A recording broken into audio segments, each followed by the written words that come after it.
December 21 రేపు శనివారం మనం పగలు తక్కువగాను రాత్రి ఎక్కువగాను చూడబోతున్నాం. సూర్యుడు డిసెంబర్ 21 ఉదయాన్న 7:10 ఉదయించి సాయంత్రం 5:28 అస్తమించబోతున్నారు. అంటే దాదాపు 8 గంటలు పగలు 16 గంటలు రాత్రి ఉందన్నమాట. దీన్నే వింటర్ సోలిస్టైజ్ అంటాం. దీనికి కారణం ఏంటో ఒకసారి చూద్దాం. భూమి ఎప్పుడు స్ట్రైట్ గా ఉండదు, నిటారుగా ఉండదు, కాస్త టిల్ట్ అయి ఉంటుంది అన్నమాట.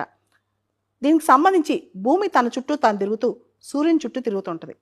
కానీ ఎప్పుడూ ఎల్లవెల్లా ఒకే రకంగా సూర్యరశ్మి భూమిని తాకదు. దీనివల్లే మనకి కాలాలు సీజన్స్ కూడా వస్తుంటాయి, మారుతుంటాయి అన్నమాట.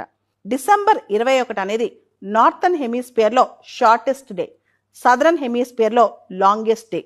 అయితే సూర్యుడు భూమధ్య రేఖ దగ్గరికి సంవత్సరంలో 2 సార్లు వస్తాడు. ఒకటి మార్చిలో, 2 సెప్టెంబర్లో. దాన్నే ఈక్వినాక్స్ అంటాం. మార్చిలో వచ్చేదాన్ని స్ప్రింగ్ ఈక్వినాక్స్ లేదా వర్నల్ ఈక్వినాక్స్ అంటాం.